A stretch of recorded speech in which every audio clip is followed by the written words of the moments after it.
Shalom, you homies. I come to you from my private sauna, i.e., my car. I am parked facing south, and according to the way the sun is hitting my face, it looks to be about 4:15 p.m. So you can watch the time change as the light moves across my face.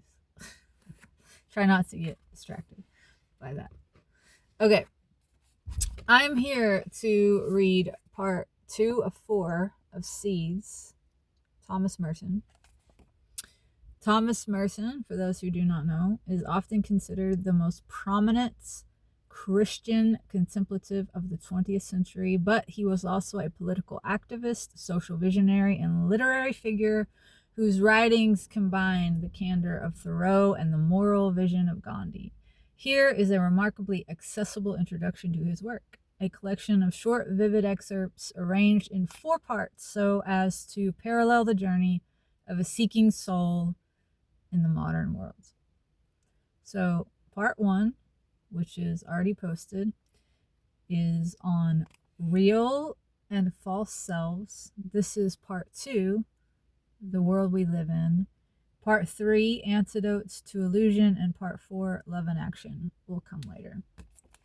Okay, so the world we live in, part 2. Thomas Merton's view of the modern world evolved over time from a stark rejection of its empty promises to a deep compassion for its tragic limitations. In the passages that follow, Merton provides a social and spiritual framework for understanding life in the modern world. Unquiet City. We are living in the greatest revolution in history, a huge spontaneous upheaval of the entire human race, not the revolution planned and carried out by any particular party, race, or nation, but a deep elemental boiling over of all the inner contradictions that have ever been in man, a revelation of the chaotic forces inside everybody. This is not something we have chosen, nor is it something we are free to avoid. This revolution is a profound spiritual crisis of the whole world, manifested largely in desperation, cynicism, violence, conflict, self-contradiction, ambivalence, fear and hope, doubt and belief, creation and destructiveness, progress and regression, obsessive attachments to images, idols, slogans, programs to only dull the general anguish for a moment until it bursts out everywhere in a still more acute and terrifying form. We do not know if we are building a fabulously wonderful world or destroying all that we have ever had, all that we have ever achieved.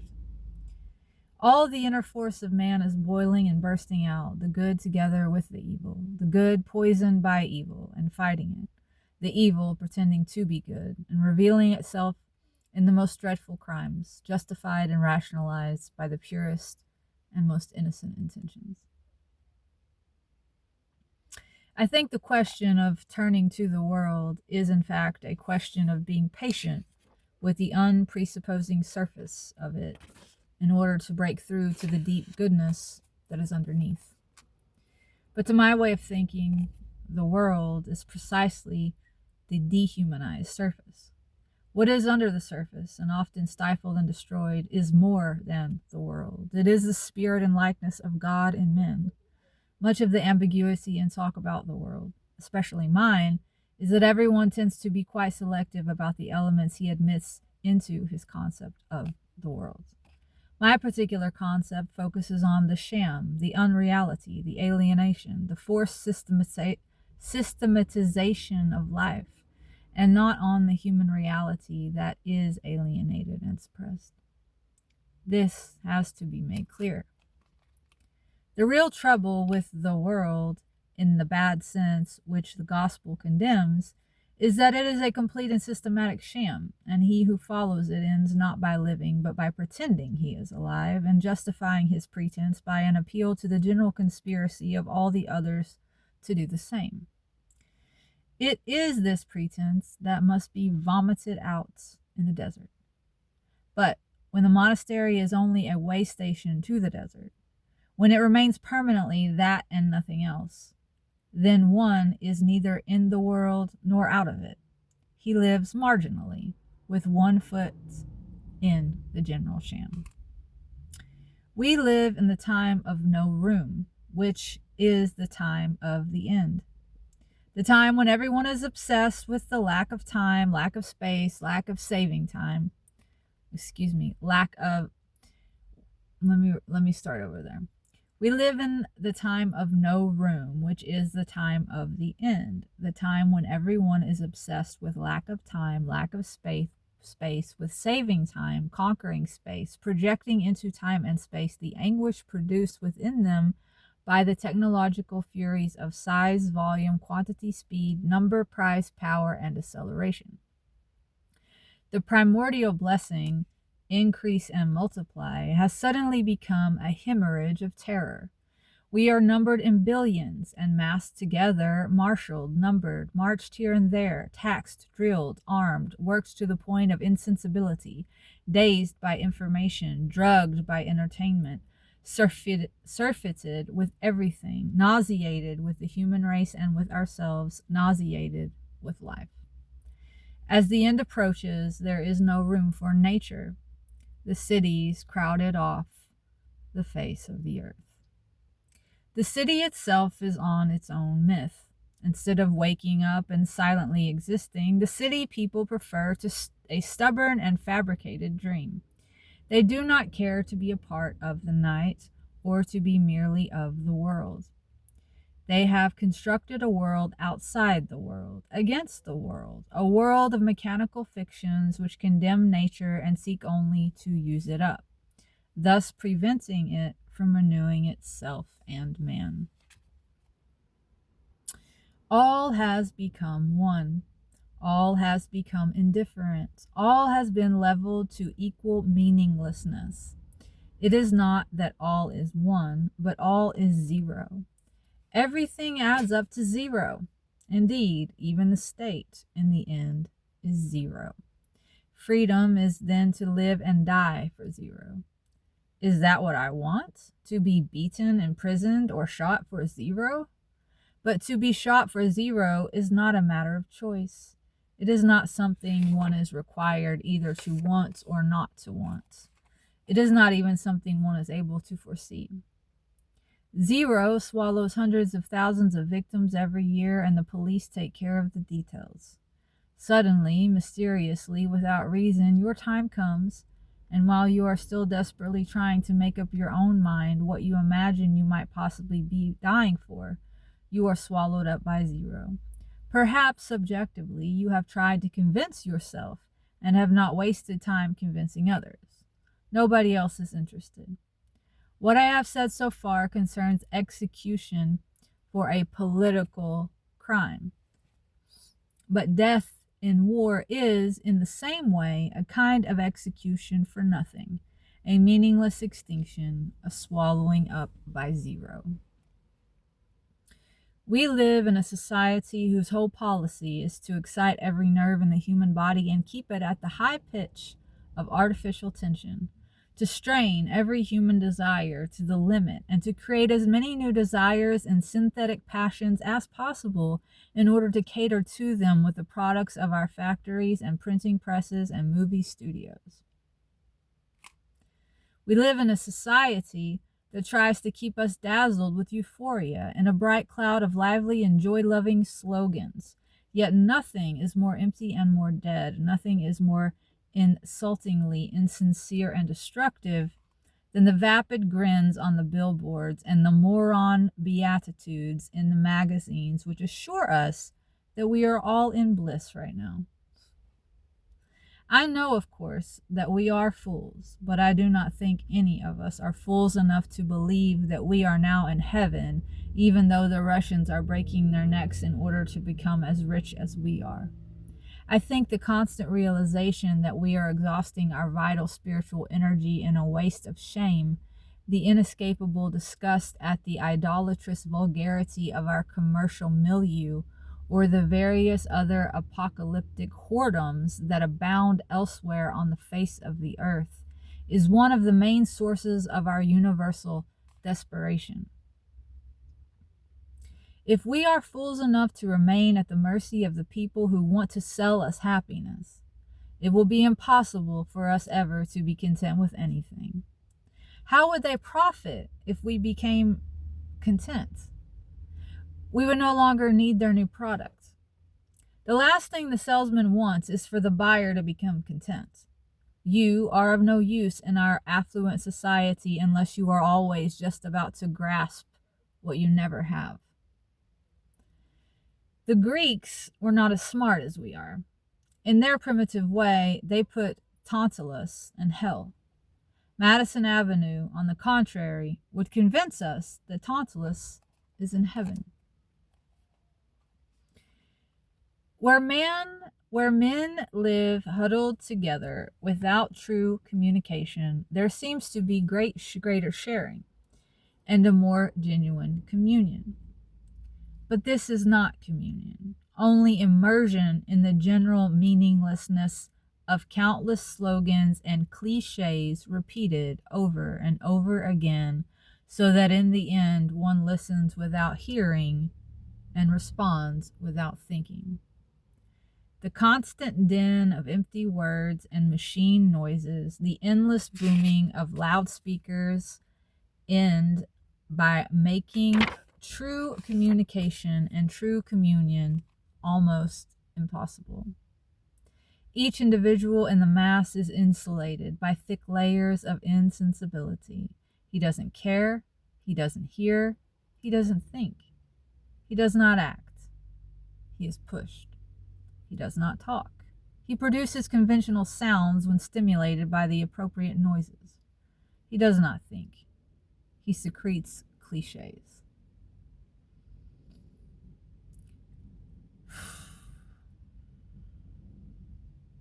The poet who rebels completely against conventional Western society, Rimbaud, Baudelaire, the Beats, establishes that society more firmly in its complacent Philistinism.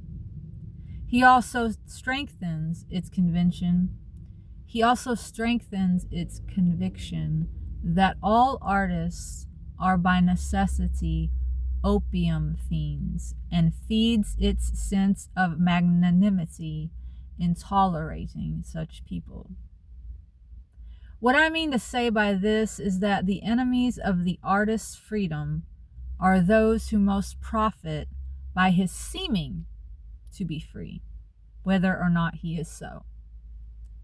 And the artist himself, to the extent that he is dominated by introjected Philistine condemnations of his art, pours out his energy and integrity in resisting these tyrannical pressures which come to him from within himself. His art then wastes itself in reaction against the anti-art of the society in which he lives, or he cultivates anti-art as a protest against the art cult of the society in which he lives. The population of the affluent world is nourished on a steady diet of brutal mythology and hallucination, kept at a constant pitch of high tension by a life that is intrinsically violent in that it forces a large part of the population to submit to an existence which is humanly intolerable. The problem of violence, then, is not the problem of a few rioters and rebels, but the problem of a whole structure, which is outwardly ordered and respectable, and inwardly ridden by psychopathic obsessions and delusions. Never before has there been such a distance between the abject misery of the poor, still the greatest majority of mankind, and the absurd affluence of the rich. Our gestures at remedying this situation are well meant but almost totally ineffective. In many ways, they only make matters worse when, for instance, those who are supposed to be receiving aid realize that in fact most of it goes into the pockets of corrupt politicians who maintain the status quo, of which the misery of the poor is an essential part. The problem of racism, by no means confined in the southern United States, South Africa, or Nazi Germany, is becoming a universal symptom of homicidal paranoia. The desperation of man who finds existence incomprehensible and intolerable, and who is only maddened by the insignificance of the means taken to alleviate his condition. The fact that most men believe, as an article of faith, that we are now in a position to solve all our problems does not prove that this is so. On the contrary, this belief is so unfounded, it is itself one of our greatest problems. The problems of the nations are the problems of mentally deranged people, but magnified 1,000 times because they have the full, straight-faced approbation of a schizoid society, schizoid national structures, schizoid military and business complexes, and, need one add, schizoid religious sects. I have learned that an age in which politicians talk about peace is an age in which everybody expects war. The great men of the earth would not talk of peace so much if they did not secretly believe it possible. With one more war, to annihilate their enemies forever. Always, just after just one more war, it will be dawn, the new era of love. But first, everybody who has hated must be eliminated. For hate, you see, is the mother of their kind of love. Unfortunately, the love that is to be born out of hate will never be born. Hatred is sterile. It breeds nothing but the image of its own empty fury, its own nothingness. Love cannot come of emptiness. It is full of reality. Hatred destroys the real being of a man in fighting the fiction which it calls the enemy. For man is concrete and alive, but the enemy is a subjective abstraction. A society that kills real men in order to deliver itself from the phantasm of a paranoid delusion is already possessed by the demon of destructiveness because it has made itself incapable of love. It refuses a priori to love. It is dedicated not to concrete relations of man with man, but only to abstractions about politics, economics, psychology, and even, sometimes, religion. Is this the world? Yes, it is the same wherever you have mass man. The basic pattern is identical in Russia, the United States, France. The materials and appearances differ, and in Western Europe perhaps the cut is a little more sophisticated. But it is the same suit of clothes, same pair of ready-made pants, the same spiritual cretinism, which in fact makes Christians and atheists indistinguishable. All this is obviously irreversible. Whether one is with it or against it makes not the slightest difference. And perhaps that is why believers are tired of pretending that their belief somehow distinguishes them from others who are completely committed to these values. In fact, belief makes no earthly difference. For my own part, I am by my whole life committed to a certain protest and non-acquiescence, and that is why I am a monk. Yet I know that protest is not enough. It's perhaps meaningless. Yet that is also why protest and non-acquiescence must extend to certain conceptions of monasticism, which seem to me to be simply a fancy dress adaptation of what we are claiming we have renounced. As if, for instance, leaving the world were adequately summed up by those pictures of the Trappist, with his cowl over his head and his back to the camera, looking at a lake. This is no longer a time of systematic ethical speculation, for such speculation implies time to reason, and the power to bring social and individual action under the concerted control of reasoned principles upon which most men agree. There is no time to reason out calmly and objectively the moral implications of technical developments which are perhaps already superseded by the time one knows enough to reason about them.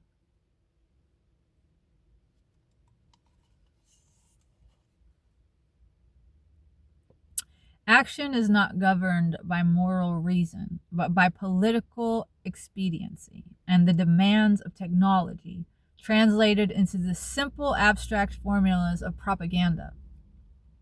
These formulas have nothing to do with reasoned moral action, even though they may appeal to apparent moral values. They simply condition the mass of men to react in a desired way to certain stimuli. Men do not agree in moral reasoning. They concur in the emotional use of slogans and political formulas. There is no persuasion but that of power, of quantity, of pressure, of fear, of desire. Such is our present condition, and it is critical. Bonhoeffer wrote, shortly before his death at the hands of the Nazis, that moral theorizing was outdated in such a time of crisis, a time of villains and saints and of Shakespearean characters. The villain and the saint have little to do with the systematic ethical studies. They emerge from the primeval depths, and by their appearance they tear open the infernal or the divine abyss from which they come, and enable us to see for a moment into mysteries of which they had never dreamed. And the peculiar evil of our time, Bonhoeffer continues, is to be sought not in the sins of the good, but in apparent virtues of evil. A time of confirmed liars who tell the truth in the interest of what they themselves are, liars. A hive of murderers who love their children and are kind to their pets. A hive of cheats and gangsters who are loyal in pacts to do evil. A hive of cheats and gangsters who are loyal in pacts to do evil.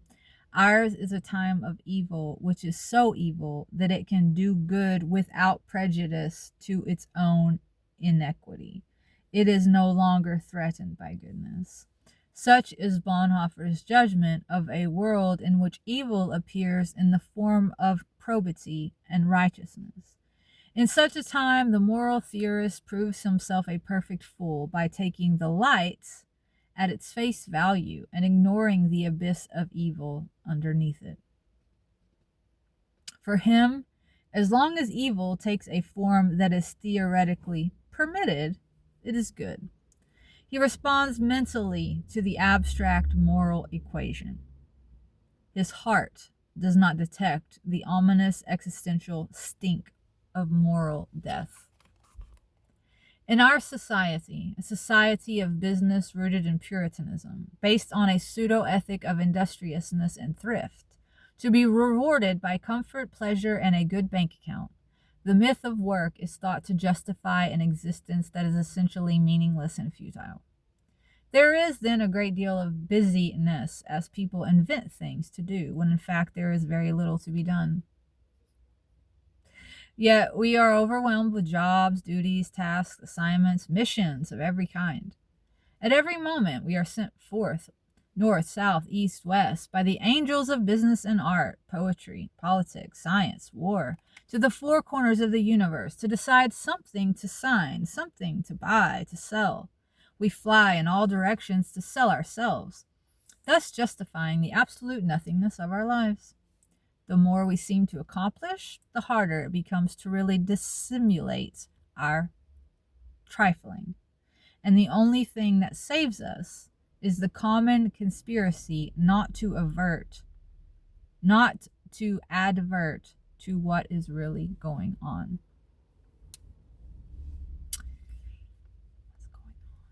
Businesses are, in reality, quasi-religious sects.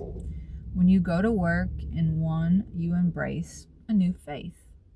And if they are really big businesses, you progress from faith to a kind of mystique, belief in the products, preaching the product. In the end, the product becomes the focus of a transcendental experience.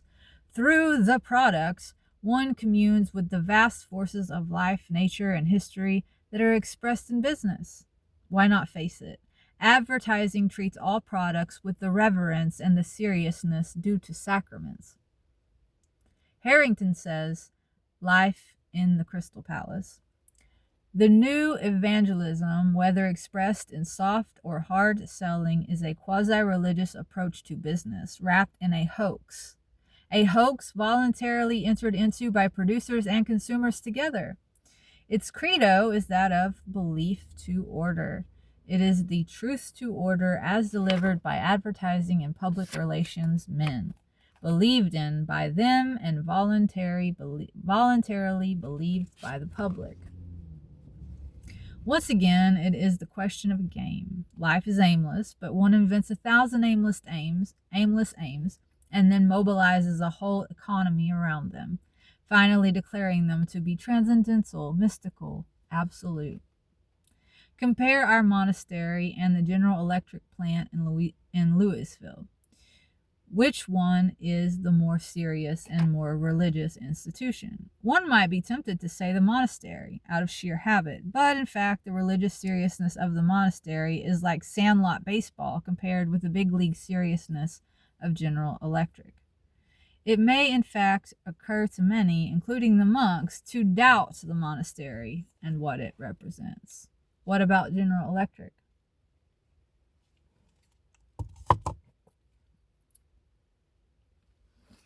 Popular religion has, to a great extent, betrayed man's inner spirit and turned him over, like Samson, with his hair cut off and his eyes dug out, to turn the mill of a self-frustrating and self-destroying culture.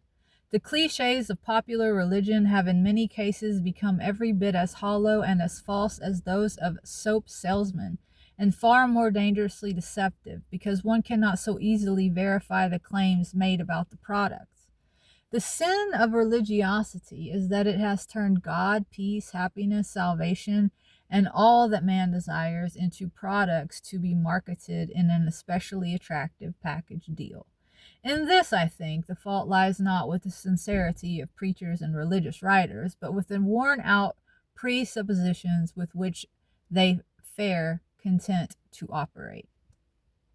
The religious mind today is seldom pertinently or prophetically critical. Oh, it is critical, all right, but too often of wrong or irrelevant issues. There is still such a thing as straining at gnats and swallowing camels.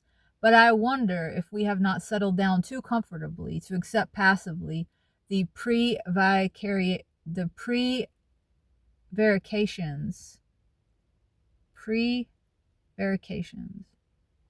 of the Gospels or the prophets, which have us reject with all their strength of our being.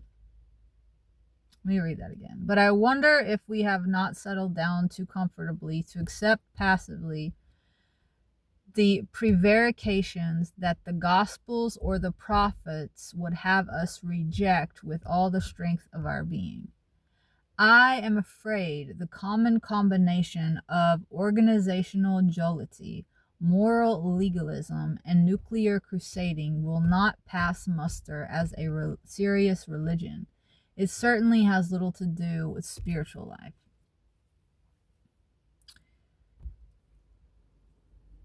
This is a sauna. My thesis is now clear. In my opinion, the root of our trouble is that our habits of thought and the drives that proceed from them are basically idolatrous and mythical.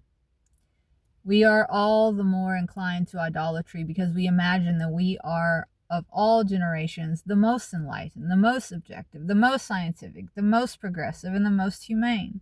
This, in fact, is an image of ourselves, an image which is false and is also the object of a cult. We worship ourselves in this image. The nature of our acts is determined in large measure by the demands of our worship. Because we have an image, simulacrum, of ourselves as fair, objective, practical, and humane, we actually make it more difficult for ourselves to be what we think we are.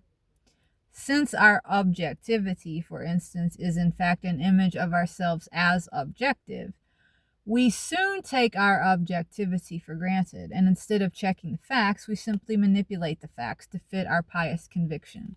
In other words, instead of taking care to examine the realities of our political or social problems, we simply bring out the idols in solemn procession. We are the ones who are right. They are the ones who are wrong. We are the good guys. They are the bad guys. We are honest. They are crooks. In this confrontation of images, objectivity ceases to be a consistent attention to facts and becomes a devout and blind fidelity to myth. If the adversary is by definition wicked, then objectivity consists simply in refusing to believe that he can possibly be honest in any circumstances whatsoever.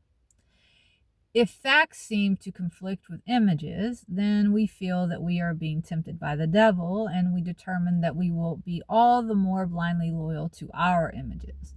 To debate with the devil would be to yield. Thus, in support of realism and objectivity, we simply determine beforehand that we will be swayed by no fact whatever that does not accord perfectly with our own preconceived judgment. Objectivity becomes simple dogmatism. Is there any vestige of truth left in our declaration that we think for ourselves? Or do we even trouble to declare this anymore? Perhaps the man who says he thinks for himself is simply one who does not think at all, because he has no fully articulate thoughts.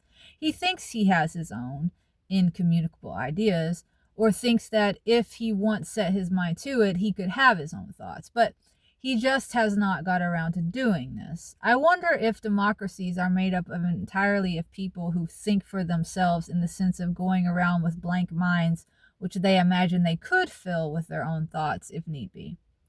Well, the need has been desperately urgent, not for 1 year or 10 or 50, 60, 70 or 100 years. When thought is needed, nobody does any thinking. If everyone assumes that someone else is thinking, then it is clear that no one is thinking either for himself or for anybody else. Instead of thought, there is a vast inhuman void full of words, formulas, slogans, declarations, echoes, ideologies. You can always reach out and help yourself to some of them. You don't even have to reach at all. Appropriate echoes already rise up in your mind. They are yours. You realize, of course, that these are not yet thoughts. Yet we think these formulas, with which the void in our hearts is provisionally entertained, can, for the time being, take the place of thoughts, while the computers make decisions for us.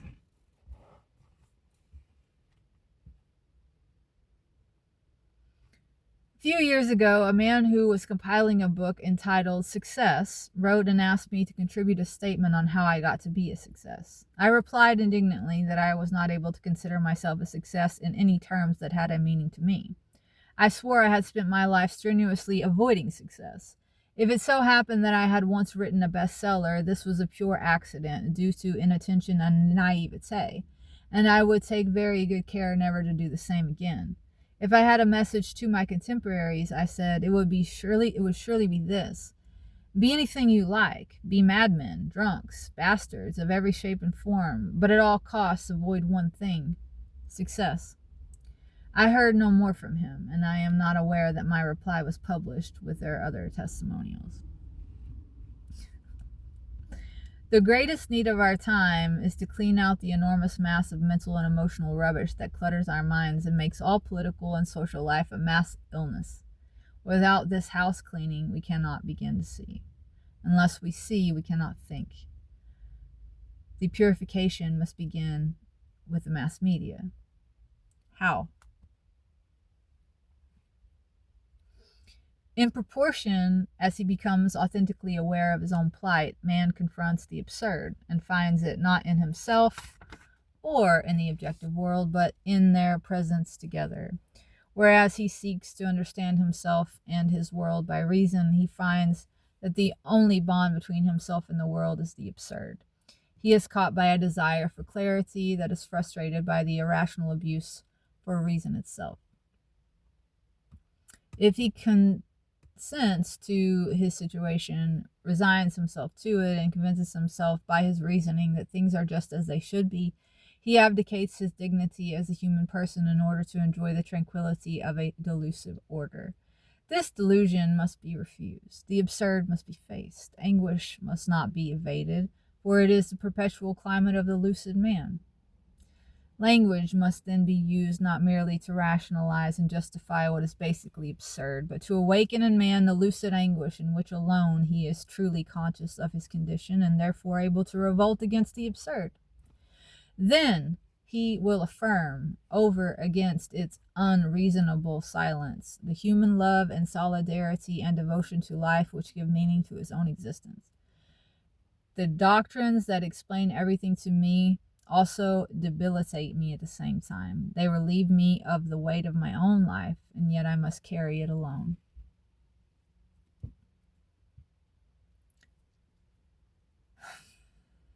The basic inner moral contradiction of our age is that though we talk and dream about freedom, or say we dream of it, though I sometimes question that, though we fight wars over it, our civilization is strictly servile. I do not use this term contemptuously, but in its original sense as pragmatic, oriented exclusively to the useful, making use of means for material ends. The progress of technological culture has in fact been a progress in servility. That is, in techniques of using material resources, mechanical inventions, etc., in order to get things done. This has, however, two grave disadvantages. First, the notion of the gratuitous and the liberal. The end in itself has been lost. Hence, we have made ourselves incapable of that happiness which transcends servility and simply rejoices in being for its own sake. Such liberality is in fact completely foreign to the technological mentality as we have it now, though not necessarily foreign to it in essence. Second, and inseparable from this, we have in practice developed a completely servile concept of man. Our professed ideals may still pay lip service to the dignity of the person, but without a sense of being and a respect for being. There can be no real appreciation of the person. We are so obsessed with doing that we have no time and no imagination left for being. The technological imperative. Science and technology are indeed admirable in many respects, and if they fulfill their promises, they can do much for man, but they can never solve his deepest problem. On the contrary, without wisdom, without intuition and freedom that enable man to return to his root of being, science can only precipitate him and still further into the centrifugal flight that flings him in all his compact and comprehending isolation into the darkness of outer space without purpose and without objective. Let's read that again. The technological imperative. Science and technology are indeed admirable in many respects, and if they fulfill their promises, they can do much for man, but they can never solve his deepest problems. On the contrary, without wisdom, without the intuition and freedom that enable man to return to the root of his being, science can only precipitate him still further into the centrifugal flight that flings him in all his compact and uncomprehending isolation into the darkness of outer space without purpose and without objective. Okay.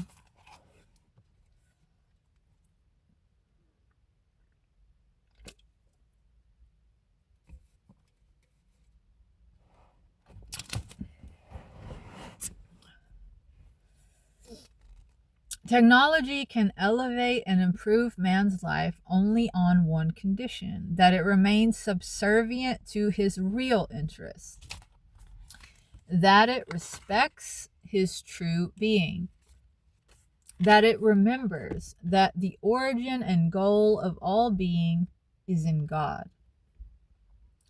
But when technology merely takes over all being for its own purposes, merely exploits and uses up all things in the pursuit of its own ends, and makes everything, including man himself, subservient to its processes, then it degrades man, despoils the world, ravages life, and leads to ruin.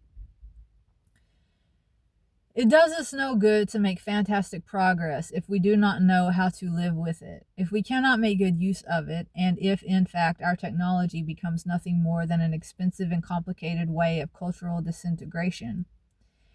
It is bad form to say such things, to recognize such possibilities. but they are possibilities, and they are not often intelligently taken into account. People get emotional about them from time to time and then try to sweep them aside into forgetfulness. The fact remains that we have created for ourselves a culture which is not yet livable for mankind as a whole. If technology really represented the rule of reason, there would be much less to regret about our present situation. Actually, technology represents the rule of quantity, not the rule of reason. Quality equals value, equals relation of means to authentic human needs. It is by means of technology that man, the person, the subject of qualified and perfectible freedom, becomes quantified. That is, becomes part of a mass man, whose only function is to enter anonymously into the process of production and consumption. He becomes, on one side, an implement, a hand, or better, a biophysical link between machines. On the other side, he is a mouth, a digestive system, and an anus, something through which pass the products of his technological world, leaving a transient and meaningless sense of enjoyment. The effect of a totally emancipated technology is the regression of man to a climate of moral infancy in total dependence not on Mother Nature. Such a dependence would be partly tolerable and human, but on the pseudo-nature of technology, which has replaced nature by a closed system of mechanisms with no purpose but that of keeping themselves going. If technology remained in the service of what is higher than itself, reason, man, God, it might indeed fulfill some of the functions that are now mythically attributed to it. But becoming autonomous, existing only for itself, it imposes upon man its own irrational demands and threatens to destroy him. Let us hope it is not too late for man to regain control.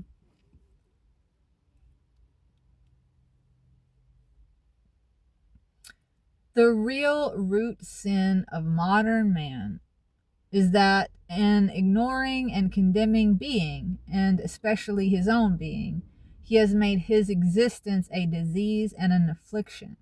And strangely, B has done this. It says B, but it should say he.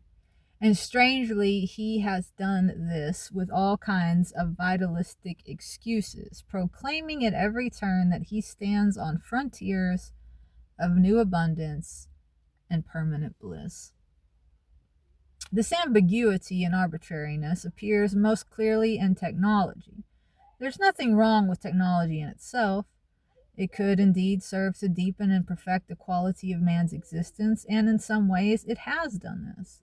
As Lewis Mumford said, too many thought not only that mechanical progress would be a positive aid to human improvement, which is true, but that mechanical progress is the equivalent of human improvement, which turns out to be sheer nonsense. We have not even begun to plumb the depths of nonsense into which this absurd error has plunged us. It is precisely this illusion that mechanical progress means human improvement that alienates us from our own being and our own reality. It is precisely because we are convinced that our life as such is better if we have a better car, a better TV, a better toothpaste, etc., that we condemn and destroy our own reality and the reality of our natural resources. Technology was made for man, not man for technology.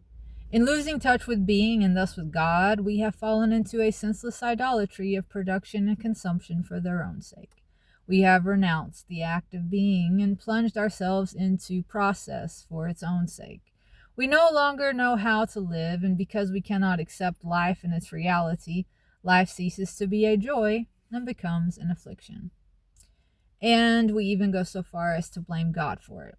The evil in the world is all of our own making, and it proceeds entirely from our ruthless, senseless, wasteful, destructive, and suicidal neglect of our own being. The central problem of the modern world is the complete emancipation and autonomy of the technological mind at a time when unlimited possibilities lie open to it and all the resources seem to be at hand. Indeed, the mere fact of questioning this emancipation, this autonomy, is the number one blasphemy and unforgivable sin in the eyes of modern man, whose faith begins with this: science can do everything. Science must be permitted to do everything it likes. Science is infallible and impeccable. All that is done by science is right, no matter how monstrous, no matter how criminal an act may be. If it is justified by science, excuse me, it is unassailable.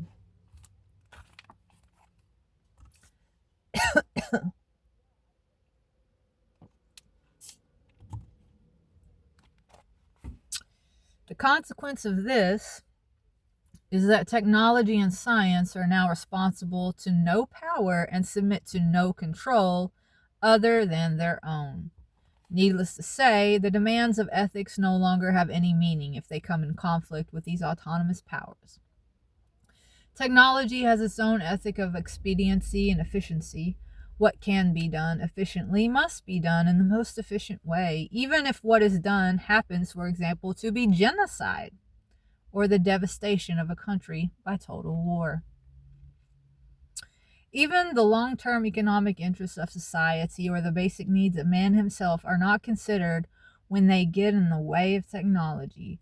We waste our natural resources as well as those of undeveloped countries, iron, oil, etc., in order to fill our cities and roads with a congestion of traffic that is in fact largely useless and is a symptom of the meaningless and futile agitation of our own minds. We live in an age of bad dreams in which the scientist and engineer possess the power to give external possess. We live in an age of bad dreams in which the scientist and engineer possess the power to give external form to the phantasms of man's unconscious.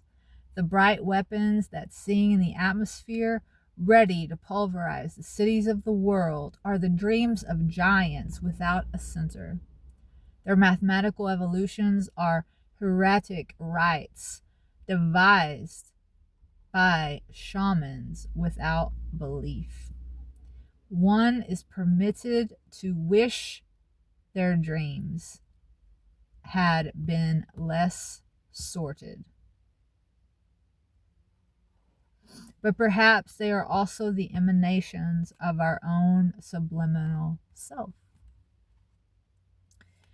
It is true that neither the ancient wisdoms nor the modern sciences are complete in themselves. They do not stand alone. They call for one another. Wisdom without science is unable to penetrate the full sapiential meaning of the created.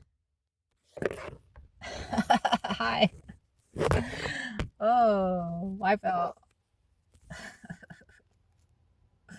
The sapien had a wipe out. Okay. The full sapiential meaning of the created and material cosmos. Science without wisdom leaves man enslaved to a world of unrelated objects in which there is no way of discovering or creating order and deep significance in man's own pointless existence. The vocation of modern man was to bring about their union in preparation for a new age. The marriage was wrecked on the rocks of the white man's dualism and of the inertia, the incomprehension of ancient and primitive societies. We enter the postmodern, perhaps the post-historic era in total disunity and confusion.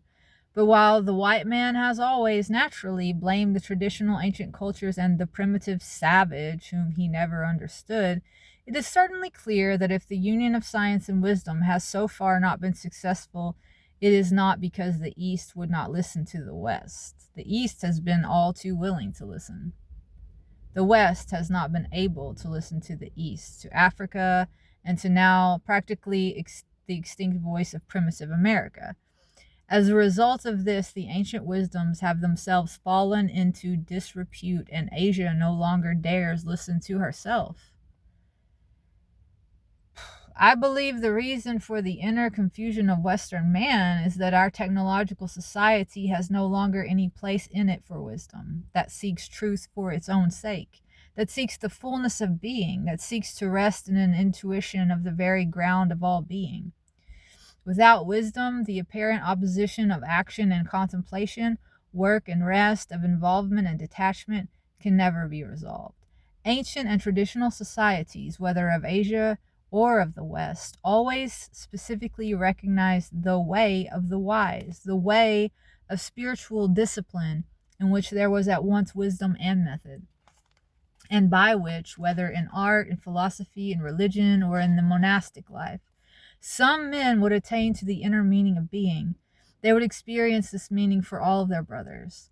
They would, so to speak, bring together in themselves the divisions or complications that confuse the life of their fellows. By healing the divisions in themselves, they would help heal the divisions of the whole world. They would realize in themselves that unity, which is at the same time the highest action and the purest rest, true knowledge and selfless love, a knowledge beyond knowledge in emptiness and unknowing, a willing beyond will in apparent non-activity. They would attain to the highest striving in the absence of striving and of contention.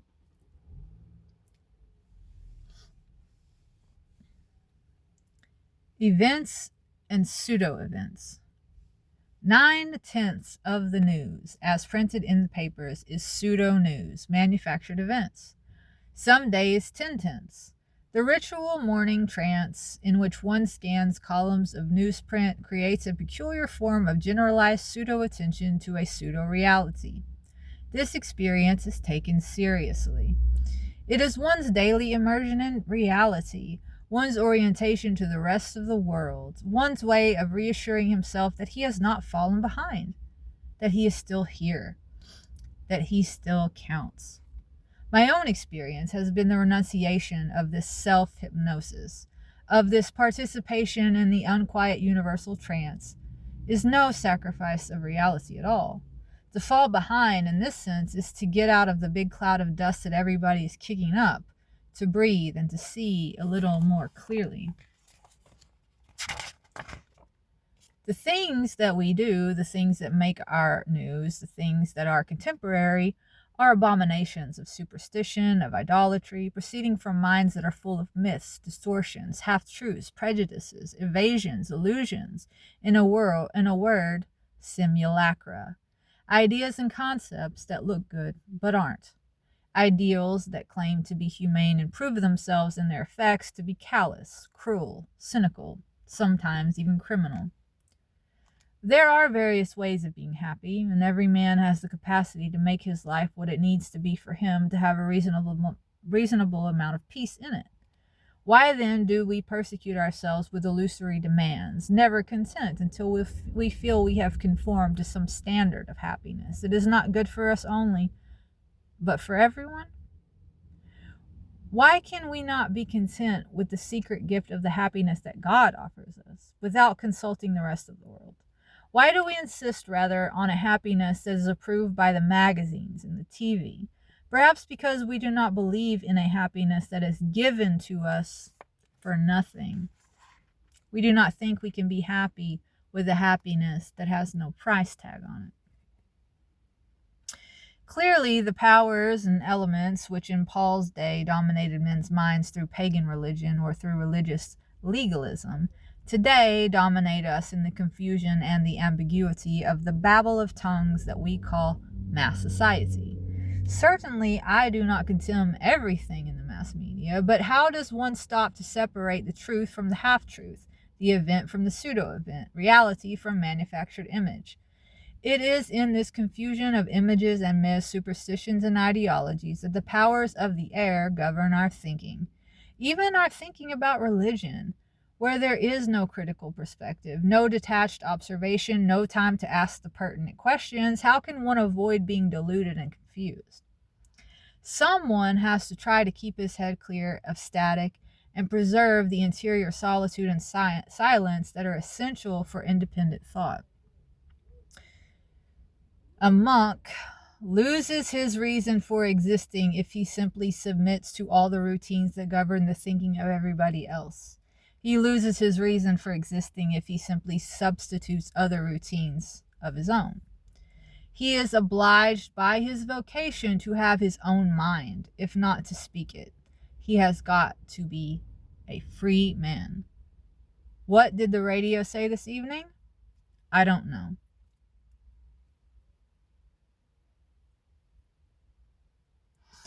The real violence exerted by propaganda is this: by means of apparent truth and apparent reason, it induces us to surrender our freedom and self-possession. It predetermines us to certain conclusions and does so in such a way that we imagine that we are fully free in reaching them by our own judgment and our own thought. Propaganda makes up our mind for us, but in such a way that it leaves us the sense of pride and satisfaction of men who have made up their own minds. And in the last analysis, propaganda achieves this effect because we want it to. This is one of the few real pleasures left to modern man, this illusion that he is thinking for himself, when in fact someone else is doing his thinking for him. And this someone else is not a personal authority, the great mind of a genial thinker. It is the mass mind, the general they, the anonymous whole. Anyone is left, therefore, not only with the sense that one has thought things out for himself, but that he has also reached the correct answer without difficulty. The answer which is shown to be correct because it is the answer of everybody. Since it is at once my answer and the answer of everybody, how should I resist it? I have watched TV twice in my life. I am frankly not terribly interested in TV anyway. Certainly, I do not pretend that by simply refusing to keep up with the latest news, I am therefore unaffected by what goes on, or free of it all. Certainly, events happen and they affect me as they do other people, but it is important for me to know about them, too. But I refrain from trying to know them in their fresh condition as news. When they reach me, they have become slightly stale. I eat the same tragedies as others, but in the form of tasteless crusts. The news reaches me in the long run through books and magazines, and no longer as a stimulant. Living without news is like living without cigarettes, another peculiarity of the monastic life. The need for this habitual indulgence quickly disappears. So when you hear news about the need to hear it, it treats you differently, and you treat it differently too. Today, with the enormous amplification of news and of opinion, we are suffering from more than acceptable distortions of perspective. Our supposed historical consciousness, overinformed and overstimulated, is threatened with death by bloating, and we are overcome with a political elephantitis, which sometimes seems to make all actual forward motion useless, if not impossible. But in addition to the sheer volume of information, there is the even more portentous fact of falsification and misinformation, by which those in power are often completely intent not only in misleading others, but even on convincing themselves that their own lives are historical truth. Our oversensitive awareness of ourselves as responsible for making history is a grotesque illusion, and it leads us into the morass of pseudo-events. Those who are obsessed with making history are responsible for the banality of the bad news, which comes more and more to constitute our history. The church that takes all this too literally and too seriously needs to go back and read the New Testament, not omitting the book of Revelation. The genuine saving event, the encounter of man with Christ, in his encounter of love and reconciliation with his fellow man, is generally not newsworthy. Not because there is an ingrained malice in journalists, but because such events are not sufficiently visible. In trying to make them newsworthy or visible and trying to put them on TV, we often make them altogether incredible, or else reduce them to the common level of banality, at which they can no longer be distinguished from pseudo-events. Reading the Vulgate, I run across the Latin word simulacrum, which has implication of a mask-like deceptiveness, of intellectual cheating, of an ideological shell game. The word simulacrum, it seems to me, presents itself as a very suggestive one to describe an advertisement or an overinflated political presence or that face on the TV screen. The word shimmers, grins, cajoles. It is a fine word for something monumentally phony. It occurs, for instance, in the last line of the first epistle of John. But there it is usually translated as idols. Little children, watch out for the simulacra. Watch out for the national, the regional, the institutional images.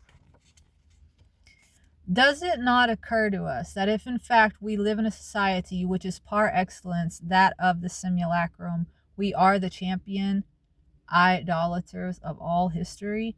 No, it does not occur to us, because for all of us, an idol is nothing more than a harmless Greek statue, complete with a fig leaf in the corner of the museum. We have given up worrying about idols as well as devils, and we are living in the age of science. How could we, the most emancipated of men, be guilty of superstition? Could science itself be our number one superstition? You see where my rambling has brought me? To this. We are under judgment. And for what? For the primal sin. We are idolaters. We make simulacra. And we hypnotize ourselves with our skill in creating these mental movies that do not appear to be idols because they're so alive. Because we are idolaters, because we have exchanged the glory of the immortal God for the semblance of the likeness of mortal men, of birds, of quadrupeds, of reptiles.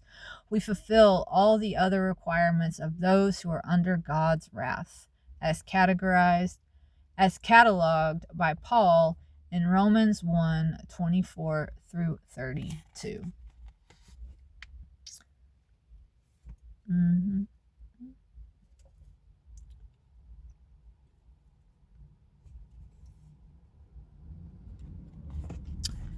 In primitive societies, when men are just beginning to read and have nothing to read but propaganda, we can say that they are its innocent victims. But in an evolved society, there are no innocent victims of propaganda. Propaganda succeeds because men want it to succeed. It works on minds because those minds want to be worked on. Its conclusions bring apparent light and satisfaction because that is the kind of satisfaction that people are longing for. It leads them to actions for which they are already half prepared. All they ask is that these actions be justified. If war propaganda succeeds, it is because people want war and only need a few good reasons to justify their own desire. There is more than one way of morally liquidating the stranger and the alien. It is sufficient to destroy in some way that in him which is different from and disconcerting. By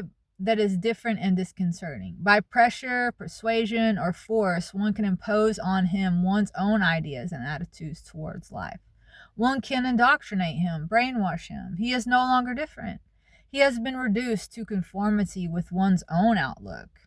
Gog, who does nothing if not thoroughly, believes in the thorough liquidation of differences and the reduction of everyone else to a carbon copy of himself. Magog is somewhat more quixotic. The stranger becomes part of his own screen of fantasies, part of the collective dream life which is manufactured for him on Madison Avenue in Hollywood. For all practical purposes, the stranger no longer exists. He is not even seen. He is replaced by a fantastic image. What is seen and approved in a vague, superficial way is the stereotype that has been created by the travel agency. This accounts for the spurious cosmopolitanism and the naive tourist and traveling businessman who wanders everywhere with his camera, his exposure meter, his spectacles, his sunglasses, his binoculars, and though gazing around him in all directions, he never sees what is there. He is not capable of doing so. He does not know why he is traveling in the first place. Indeed, he is traveling at somebody else's suggestion. Even at home, he is alien from himself. He is doubly alienated when he is out of his own atmosphere. He cannot possibly realize that the stranger has something very valuable, something irreplaceable, to give him. Something that can never be bought with money, never estimated by publicists, never exploited by political agitators. The spiritual understanding of a friend who belongs to a different culture. The tourist lacks nothing except brothers. For him, these do not exist. The tourist never meets anyone, never encounters anyone, never finds the brother in the stranger. This is his tragedy. The great question then is, how do we communicate with the modern world? If in fact communication has been reduced to pseudo-communication, to the celebration of pseudo-events and the irate clashing of incompatible myth systems, how are we to avoid falling into this predicament? How are we to avoid the common obsession with pseudo-events in order to construct what seems to us to be a credible idol? It is a nasty question, but it needs to be considered. For in it is contained the mystery of the evil of our time. I do not have an answer to the question, but I suspect the root of it is this. If we love our own ideology and our own opinion instead of loving our brother, we will seek only to glorify our ideas and our institutions, and by that fact we will make real communication impossible. I think Bonhoeffer was absolutely right when he said, our real task is to bear in ourselves the fury of the world against Christ in order to reconcile the world with Christ. Amen. I love this guy.